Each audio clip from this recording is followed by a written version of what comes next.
মাখো ভক্তে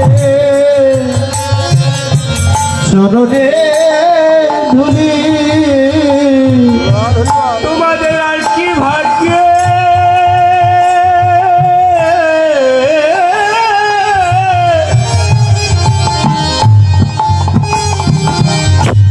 আরে হয় কি না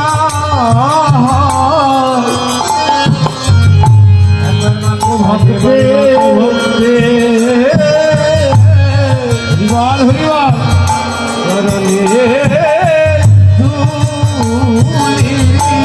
তোমাদের এমন দিন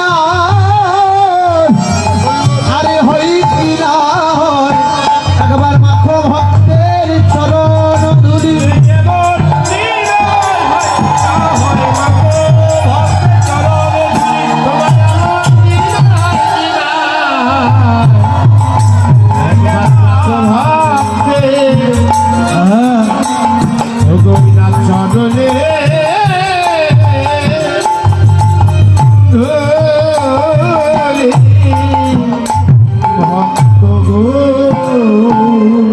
সেই ভগবান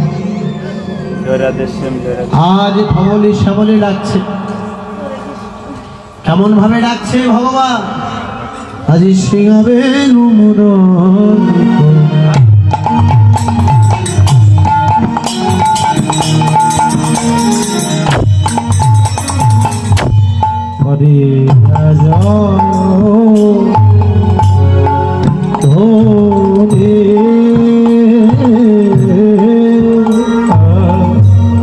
সিংহাবে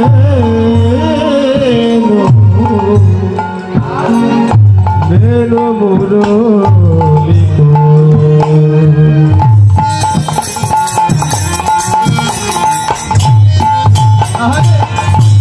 করিয়া যায় গোরা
গোরা আজ করিয়া যায়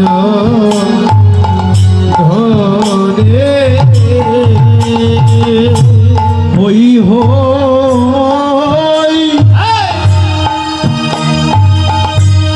বলিয়া করা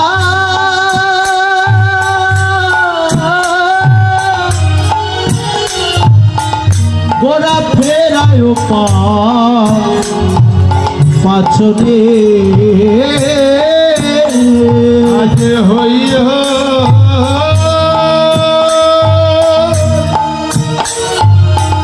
আজ বলিয়া করা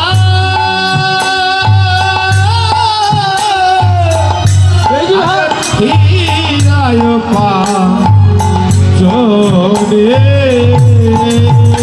বলে আমি তারে হই আরে বলে আমি তারি হই ওই না তারি হই জগতে আমি কেবল তারে হই আমি তারে হই এই জগতে আমি কেবল তারি হই তারি হই যেজন আমার চরণে সব দিয়েছে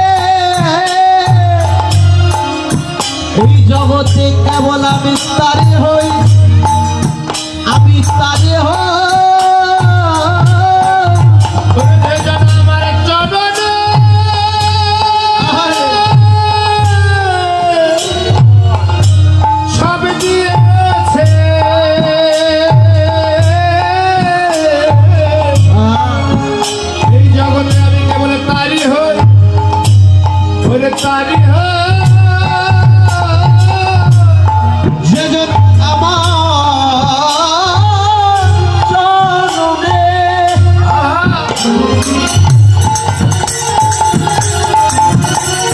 আমার চরণে সব দিয়েছে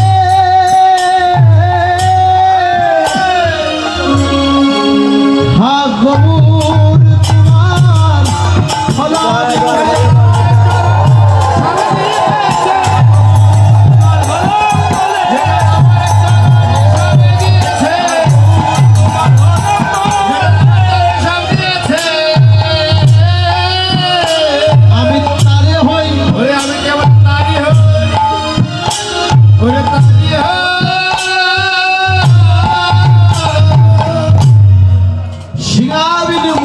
মতো করে ভগবান ডাকছে। শিঙা বাজিয়েছেন আমার ভগবান ঘর থেকে গোঠে যাওয়ার সময়, বৃন্দাবনের কথা। আর বেনু বাজিয়েছেন ওই ধেনু বৎসকে একত্রিত করবার জন্য, নবলক্ষ ধেনুর পালকে একত্রিত করবার জন্য ভগবান বেনুর ধ্বনি করতেন।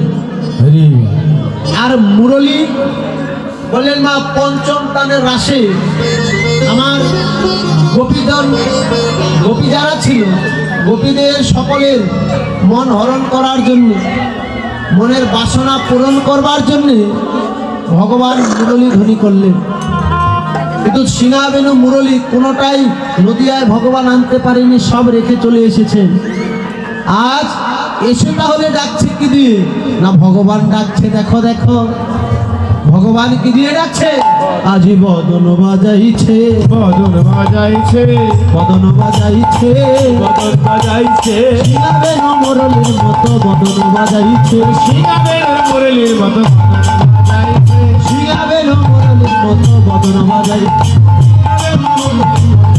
বাজাইছে, শিঙা বেনু মুরলীর মতো বদন বাজাইছে। শিঙা বেনু মুরলীর মতো করে নিজ বদন দিয়ে ডাকছে। আর কি বললেন? হই হই বলিয়া গোরা ফেরায় পাচন। পাচনে চেনেন তো বাবা নাকি?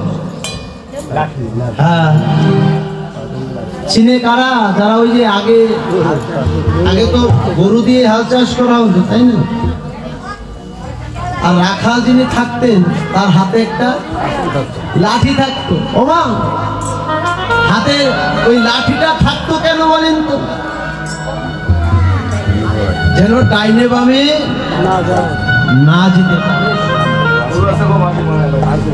তার মানে সোজা রাখতে গেলে লাঠির প্রয়োজন আছে। একটা কথা না বললেই নয়, আমরা যখন স্কুলে পড়তাম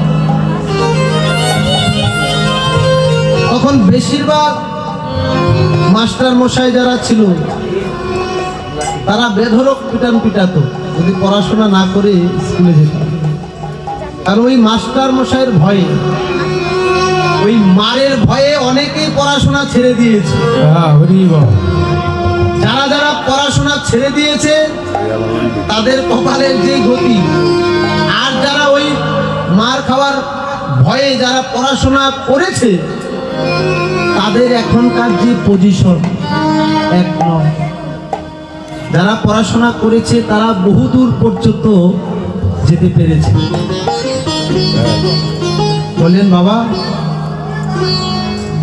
ভগবান বৃন্দাবনে লাঠি দিয়ে ওই ধবলি শ্যামলীদেরকে চারণা করত। তো নদিয়ায় ভগবান লাঠি আনতে পারেনি, তাতে কি হয়েছে? বলেন হই হই বলিয়া গোরা ফেরায় পাচনি। এই যে অঙ্গুলি দ্বারা ভগবান সকলকে ইশারা করছে যে এই দিক যাও, এই দিক গেলে তোমার মঙ্গল হবে, ওই দিক গেলে তোমার সর্বনাশ হবে। ভগবান তো এসেছে জগতের মঙ্গলের জন্য। জগতের কোন মানুষ কোন পথে গেলে তারা ভালো থাকতে পারবে আর কোন পথে গেলে তাদের জীবনে দুঃখ দুর্দশা হবে, সেটা আমি আপনার চাইতে ভগবান ভালো জানে। তাই তো ভগবান বারবার করে বলছে হই হই বলিয়া গোরা। হই মানে আমি তার হই। বারবার আঙ্গুল দিয়ে বলছে আমি তার হই। কার?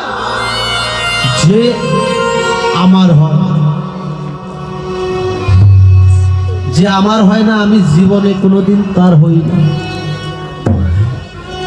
এই জন্যে বলেন আগে ভগবানের হতে হয়।